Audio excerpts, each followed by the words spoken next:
Boa noite, pessoal. Essa é a quarta tentativa de entrar no ar hoje. Eu, sinceramente, não sei se eu estou no ar ou não. Estou aqui tentando ver, né? Às vezes cansa um pouco, mas fazer o quê?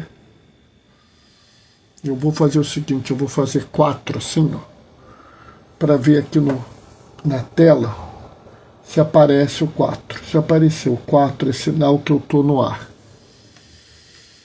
Tá entendendo? Vamos ver. Até agora nada. Estou no ar. Então, bom, vou passar a ler logo o Evangelho e ver que bicho dá, porque o Senhor esteja convosco. Ele está no meio de nós. Proclamação do Evangelho de Jesus Cristo segundo Mateus. A origem de Jesus Cristo foi assim.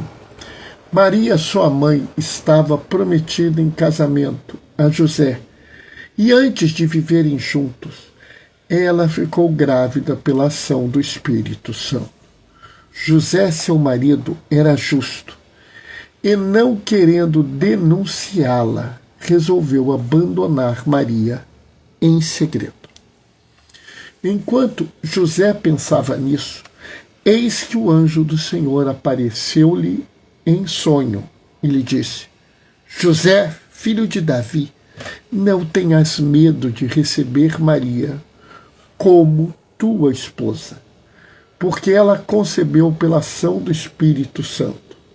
Ela dará à luz a um filho, e tu lhe darás o nome de Jesus, pois ele vai salvar o seu povo dos seus pecados.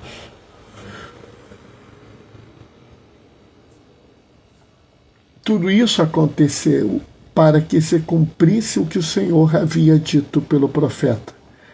Eis que a Virgem conceberá e dará à luz a um filho.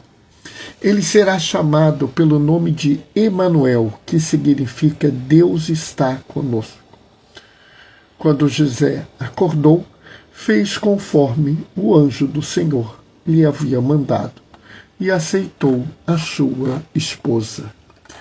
Palavra da salvação.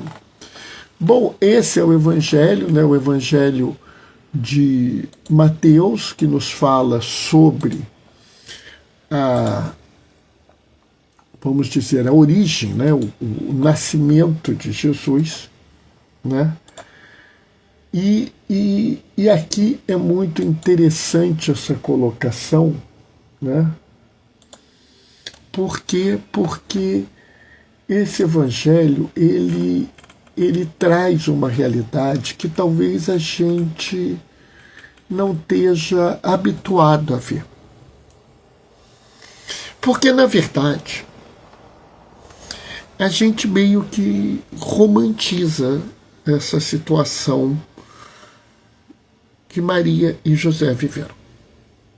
E assim eu digo que romantiza porque se hoje em dia essa situação é difícil, naquela época era muito pior.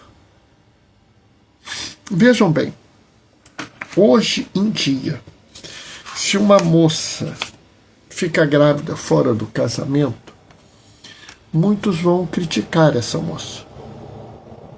Muitos vão ofender essa moça. Muitos vão até levantar, vamos dizer, questões sobre ela, inclusive ofendendo a dignidade dela. E eu ainda digo mais. Em alguns casos, essa mulher pode até sofrer violência. Se uma mulher prometida em casamento, se uma mulher que vai casar fica grávida e o futuro esposo sabe que o filho não é seu, isso pode resultar em morte hoje em dia. Na época de José, isso resultaria em morte. Ou seja, havia uma situação extremamente grave. E aqui a gente vê uma outra situação que a gente também ignora. Por quê? Porque a gente fala assim, você viu, José era um homem fiel mesmo, né? Ele ouviu a palavra do Senhor e acolheu Maria. Mas com isso, a gente ignora. A gente ignora outra característica de José. Sabe, observem bem, o relato é muito claro. José ficou sabendo que Maria estava grávida, sabia que não tinha se encontrado com ela, que não havia tido relações sexuais e que, portanto, não era filho dele. Havia sido rompido o voto e que, portanto, mandava a lei que ela fosse morta. Mas José era justo. Olha que coisa interessante, porque nós temos uma ideia de justiça que é muito estranha. Porque para nós ser justo é cumprir a lei. E pela lei, Maria deveria ser morta. Mas José não ia matar Maria. Ele estava disposto a rejeitá-la em segredo. Há aqui, para mim, um certo paralelo, uma certa observação com a primeira leitura. Aqui o rei Acais ouve do profeta Isaías: pede ao Senhor teu Deus que vos faça um sinal.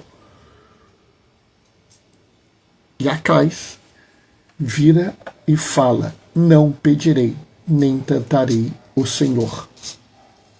Sabe, e aqui a gente vê como as coisas podem ser complicadas. Acais estava diante de uma situação extremamente difícil.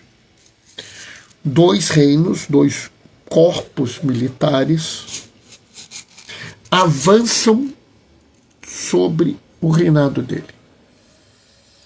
E ele tem que tomar uma decisão. Se ele se alia a um outro exército e tenta enfrentar esses 2, o que lhe daria poder militar, mas o fragilizaria dentro do seu país e, de certa forma, trairia a promessa do Senhor. Essa é a visão do povo da época. E quando o profeta diz, pede um sinal, ele fala, não pedirei nem tentarei o Senhor. E aqui é muito interessante, porque existe no Deuteronômio: não tentarás o Senhor teu Deus. Horas, quem ouve assim, quem vê ele assim falando, vai dizer, bem, então o rei Acais era um homem prudente, era um judeu piedoso, era uma pessoa humilde que não queria ofender o Senhor, não queria perturbar o Senhor com as suas coisas.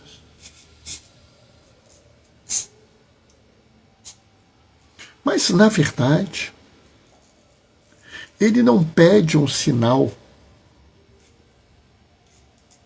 porque ele já tomou a decisão. Ele já ouviu aquilo que está no coração dele e está disposto a tomar a sua atitude sem sequer se perturbar com as pessoas ou com o que o profeta e até o próprio Deus pede a ele. Ele só quer ouvir o seu coração.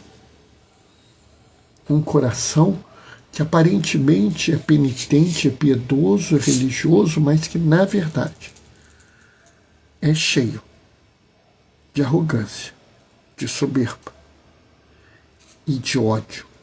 Ele não ama nada a não ser a si próprio. Não pedirei nem tentarei o Senhor, né? Não é uma fala de um homem justo e piedoso, e sim de um homem arrogante e que não tem uma fé verdadeira.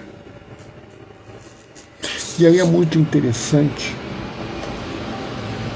porque o profeta Isaías se revolta e fala: pois bem, né? Ouvi então voz da casa de Davi. Será que achais pouco incomodar aos homens e passai a incomodar até o meu Deus? Ele não está mais, ele está dizendo: você incomodou os homens e agora resolve incomodar a Deus. Mas é interessante, porque no primeiro momento ele fala: pede um sinal ao teu Deus.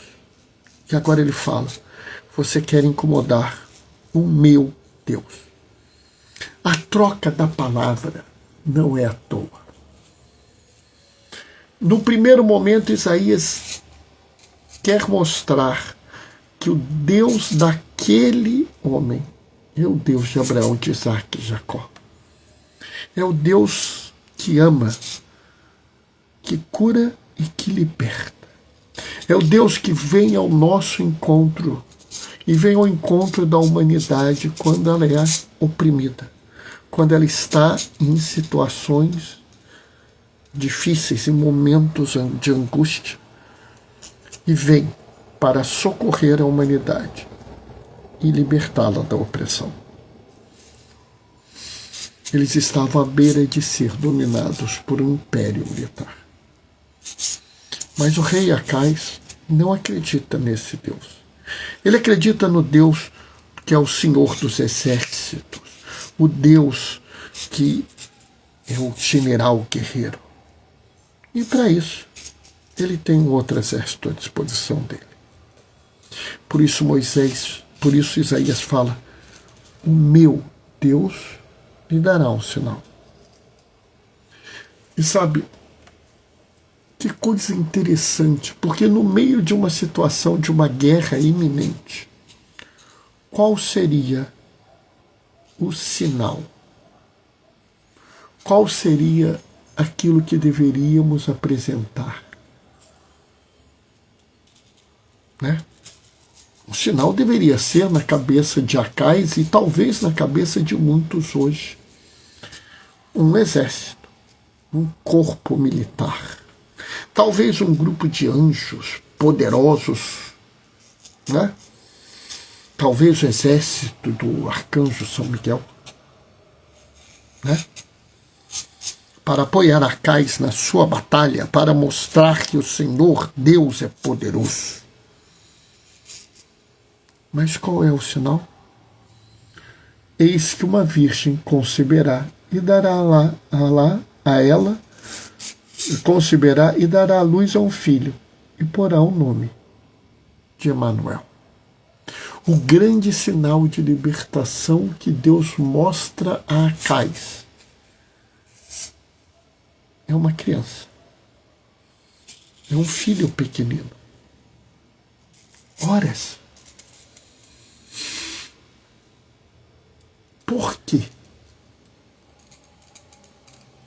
Porque a esperança é esse sinal. E é interessante, porque a salvação é frágil, a esperança é pequena. Eles começam assim. A salvação começa na humanidade de forma frágil. A esperança surge de forma pequena, como uma criança. E frágil e pequena é também a comunidade dos cristãos em Roma. Ela é extremamente frágil. Ela está dentro do coração do império militar que oprime boa parte do mundo conhecido na época. Que oprime, inclusive, o povo judeu. Que oprime e persegue os cristãos. E eles estão lá, dentro dessa cidade. São poucos, são frágeis, não têm poder. E eu fico pensando, são frágeis e pequenos, como a criança, como o sinal prometido ao rei Acais pelo profeta Isaías. E novamente, aqui no finalzinho, né? Entre esses povos estáis também vós, chamados a ser discípulos de Jesus Cristo. A vós que morais em Roma, amados por Deus e santos por vocação. Amados por Deus e santos pelo chamado. Essa comunidade pequena e frágil, desprovida de qualquer possibilidade de se defender do mal que avança contra ela, como o povo do rei Acais, incapaz de se defender dos exércitos que avançam contra ele, pequenos e frágeis, incapazes de se defender, mas esperam um sinal. Eles sabem que será uma criança, frágil e pequena, que nem eles. E aí eu volto ao Evangelho. E aqui nós vemos novamente uma situação de extrema tensão. A primeira tensão: 2 exércitos avançam sobre o reino de Acais e Acais vê a possibilidade da sua derrota. Não há o que fazer, não há como se proteger, não há como vencer essa batalha. Que tristeza. A segunda situação de tensão: os povos cristãos que vivem em Roma, sem condição de se defender, sem condição de se proteger, mas sabem ser chamados, amados por Deus. E agora, chegamos ao Evangelho. Novamente, uma população dominada por um império militar que é Roma. Nessa população, numa cidadezinha que é Nazaré. Nazaré é uma vilazinha. Se tivesse 600 pessoas, 700 teria muito. 600 já é um absurdo. Tem nada ali. É um cantinho, né? E lá, naquele lugar, um casal está sob um momento difícil. Uma situação que não tem como ser aceita. Uma situação onde a lei demanda a morte. Mas o homem, José, é justo. E ele sabe que a justiça de Deus não é a justiça dos homens. Que enquanto a justiça dos homens diz, mata, a justiça divina diz, ame. E ele ama Maria. E por amar Maria, ele toma a decisão de trazer toda a vergonha para ele, toda a humilhação para ele, tudo o escárnio para ele, para poupar a sua amada Maria. A justiça divina supera a lei mundana. A justiça divina reina aonde a lei humana falha. E nessa realidade, ele toma a decisão. Após tomar a decisão, o anjo vem a ele. É como se Deus quisesse esperar para ver o que ele ia fazer. E ele é diferente de Acais, porque Acais usa a religião para reforçar a sua arrogância, a sua autossuficiência, as suas ideias de ódio e de morte. José transgride a lei, transgride a religião, para abrir espaço ao amor e à vida. É impressionante, porque aquele que parece seguir a religião e diz: eu não pedirei nem tentarei o Senhor, está deturpando toda a forma da igreja, da religião e do que o Senhor ensinou. E aquele que aparentemente está indo contra tudo que a lei de Moisés ensina, é um homem de profunda fé, que vive profundamente essa realidade. Que coisa estranha, como Deus às vezes escolhe nos confundir. E aí a gente fica sabendo que o nome dele é Jesus, mas ele é o Emanuel. Ele é a promessa do sinal, é a salvação que se realizará entre nós. E é tão bonito o que significa Emanuel. Deus está conosco. Deus estava com o povo lá, junto ao reino de Acais, no momento da dificuldade. Deus estava conosco na comunidade de Roma, nos momentos difíceis e de angústia. E Deus estava no meio desse casal que sofria. Não interessa se é um reino, se é um pequeno grupo ou apenas um casal. Deus está conosco nos momentos difíceis. Ele é a esperança. Ele é a salvação. Jesus Cristo, essa criança frágil, pequena, que viveu uma vida entre os pobres, entre os miseráveis, desprovida de força e de poder. Sabe, essa é a realidade. Salvação começa pequena. A esperança é frágil, mas ela não é inútil, porque Deus está conosco. E quanto mais difícil for o momento que vivemos, mais Ele estará conosco. Agora, Ele não é uma pessoa que intervém na vida. Ele quer que você haja. Haja promovendo a justiça. E lembre-se, a justiça de Deus é o amor. Não é uma lei mundana. Não é uma regrinha religiosa. Acima de tudo, é o amor.